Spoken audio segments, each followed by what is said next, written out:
CM ಆಗಿ 2ನೇ ದಿನಾನೇ ಡಿಕೆ ಖಡಕ್ ವಾರ್ನಿಂಗ್ ಕೊಟ್ಟಿದ್ದಾರೆ. ಅಧಿಕಾರಿಗಳಿಗೆ ಆತ್ಮಸಾಕ್ಷಿ ಪಾಠ ಮಾಡಿದ್ದಾರೆ. ಒತ್ತಡಕ್ಕೆ ಮಣಿಬೇಡಿ ಅಂತ ಸೂಚನೆ ಕೊಟ್ಟಿದ್ದಾರೆ. ಇನ್ನು ರೌಡಿ ಸ್ಕ್ವಾಡ್ ಅನ್ನ ಕೂಡ ಕಂಟ್ರೋಲ್ ಮಾಡೋದಕ್ಕೆ ಸೂಚನೆ ಕೊಟ್ಟಿದ್ದಾರೆ. ನಿಗಾ ಇಡಬೇಕು ಅಂತ ಹೇಳಿದ್ದಾರೆ. ಹಾಗೆ ಎಸ್ಐಆರ್ ಪ್ರಕ್ರಿಯೆ ಆಗ್ತಾ ಇದೆ, ಅದ್ರ ಬಗ್ಗೆನೂ ಕೂಡ ಮಾಹಿತಿಯನ್ನ ಪಡೆದುಕೊಳ್ಳಿ ಅನ್ನೋದಾಗಿ ಅಧಿಕಾರಿಗಳಿಗೆ ಹೇಳಿದ್ದಾರೆ ಸಿಎಂ ಡಿಕೆ ಶಿವಕುಮಾರ್. ಹಾಗೆ ಆಕ್ಷನ್ ಪ್ಲಾನ್ ತಿಳಿಸಿ ಅಂತಾನೂ ಸೂಚನೆ ಕೊಟ್ಟಿದ್ದಾರೆ.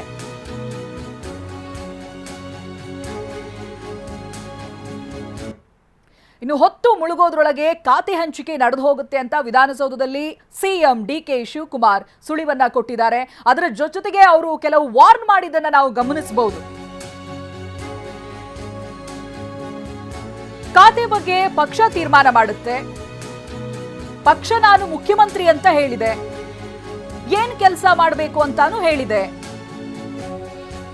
ಹಾಗಾಗಿ ಹೊತ್ತು ಮುಳುಗೋದ್ರೊಳಗೆ ಖಾತೆ ಹಂಚಿಕೆ ನಡೆಯುತ್ತೆ ಅನ್ನೋದಾಗಿ ಸಿಎಂ ಸೂಚನೆ ಕೊಟ್ಟಿದ್ದಾರೆ.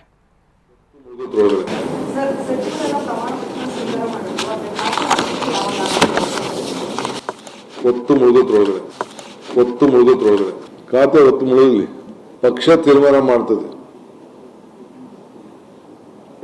ಪಕ್ಷ ನನ್ನ ಮುಖ್ಯಮಂತ್ರಿ ಅಂತ ಹೇಳಿದೆ, ನಾನೇನು ಕೆಲಸ ಮಾಡಬೇಕು ಅಂತ ಹೇಳಿದೆ, ಅಷ್ಟು ಮಾಡ್ತೀನಿ. ನಾನು ಯಾರಿಗೆ ಕೆಲಸ ಹೇಳಿದೆ ಆ ಕೆಲಸ ಮಾಡ್ತಾರೆ.